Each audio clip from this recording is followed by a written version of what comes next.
Salut la Bulls Nation, bienvenue sur French Bulls TV. Événement, c'est la première fois cette saison, 2 victoires de suite. Juste avant les fêtes, c'est pas beau comme cadeau de Noël ça? 2 victoires consécutives, c'est plus arrivé depuis début avril. Ça fait un moment quand même, donc faut en profiter quand ça arrive. Alors certes, je veux bien, c'est Cleveland, c'est Orlando, voilà, c'est pas des grosses équipes, mais bon, c'est des équipes qui sont à peu près de notre niveau vu les blessures qu'on a et que voilà qu'on a réussi à battre et surtout Cleveland c'est bien par rapport à la division, même si bon de toute façon le classement ce sera pas ce qui sera le plus intéressant pour nous, mais bon ça fait quand même plaisir de gagner 2 matchs de suite et de voir que voilà hein, dès que tu files la balle à Markkanen, voilà, ça enchaîne, c'est pas compliqué. On avait dit après la dernière vidéo, je m'étais un peu énervé que 6 tirs c'est inadmissible. Ah voilà, hein. Contre Orlando, 20 tirs, boum, 32 points, victoire de 10 points. Et contre Cleveland, hop, 21 tirs, 31 points, victoire de 20 points sur le parquet des Cavs. Impeccable, comme quoi, hein. Y a pas tortille du cul, coucher droit. C'est mathématique, c'est logique. Tu donnes la balle à ton meilleur joueur, il met des points et ça aide tout de suite à gagner des matchs. Bon, évidemment, il n'y a pas que ça, hein. Il n'y a pas que ça. Forcément, on a quand même vu deux bonnes prestations d'ensemble de la part des Bulls. Déjà en défense. Euh, on dirait que les mecs ils ont envie maintenant, tu vois. Je me rappelle quand j'ai fait la vidéo du début de saison pour parler de faire la preview sur ce que la saison allait être.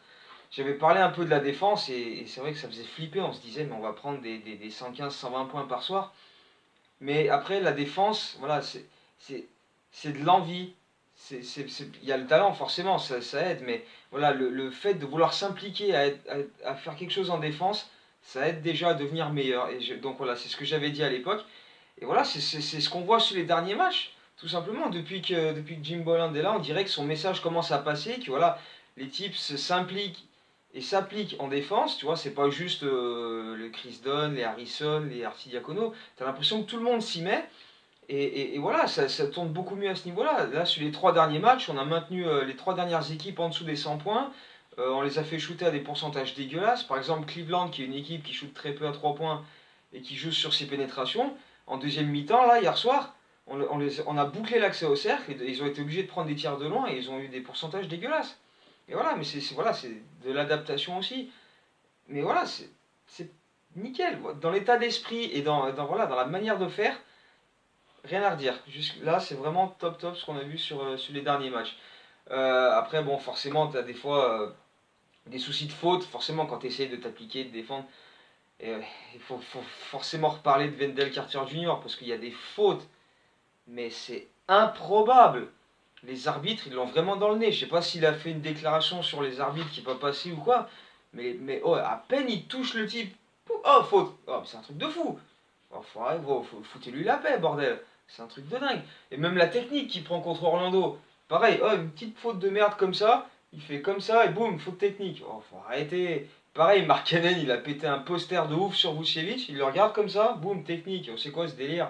Oh, les gars, un peu, les arbitres là, c'est quoi ce délire? Laissez un peu les types s'exprimer, qu'il y ait un peu de l'émotion, quoi. C'est ça qui est un peu pète couille avec la NBA, c'est que c'est tellement aseptisé maintenant qu'à peine tu fais, mais même un truc qui a aucune signification. Boum, technique, et voilà, 2000 dollars d'amende. Oh, faut arrêter. Là, franchement, c'est n'importe quoi. T'as même plus le droit de réagir sur un dunk, mais tu te rends compte, là, il y a ceux qui regardaient l'NBA il y a 10, 15, 20 ans en arrière, comme moi, tu pètes des câbles. À l'époque, tu voyais les types, ils se mettaient des grands coups de coude, et, tu vois. Et même maintenant, les superstars, genre LeBron James, il va pleurer sur un call, il va hurler sur la gueule de l'arbitre, il va jamais prendre une technique. Donc voilà, c'est toujours. Mais enfin, bref. On va pas s'éterniser là-dessus, on va rester sur le positif avec ces 2 victoires. J'ai parlé de la défense, l'attaque.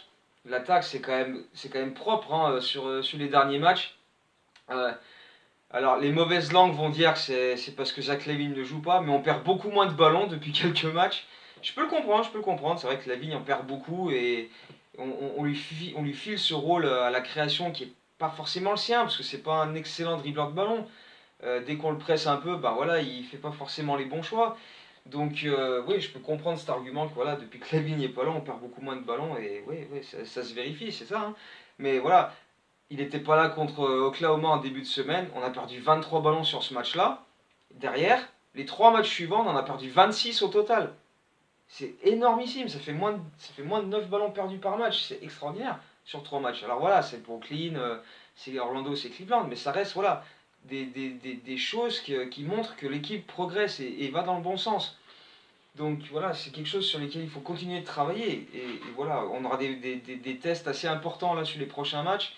Notamment le 26, on a Derrick Rose qui revient à la maison. Donc voilà, on va faire en sorte de gâcher un peu son accueil. Mais voilà, il faudra continuer. Et sur les bons efforts qu'on a vus sur les derniers matchs, ce serait vraiment plaisant maintenant de voir une progression graduelle. Tu vois, pas rechuter parce qu'il y a les blessures, etc. Même si voilà, Lavine ne sera pas là, Portis sera pas là pendant encore quelques semaines. Bon, Cameron Payne c'est moins grave, mais voilà, il va manquer encore un ou deux matchs normalement. Donc, mais bon, voilà, on sent que l'équipe progresse. On sent vraiment pour la première fois de la saison qu'il y a, tu vois, ça s'améliore. Et bah voilà, il n'y a plus qu'à espérer que ça continue comme ça, qu'on puisse enfin, en janvier au moins, avoir tous nos joueurs frais et dispo en même temps, parce que ça fait 1 an et demi qu'on a Markkanen, Lavine et Dunn, ils ont toujours pas réussi à jouer ensemble à 100%, donc faudrait bien que ça arrive un jour, ce serait quand même pas mal. Et puis ben voilà, il y a quand même de quoi se faire plaisir là, tu vois, juste avant les fêtes, deux petites victoires, on sent que l'équipe progresse, il y a de l'amélioration en attaque et en défense.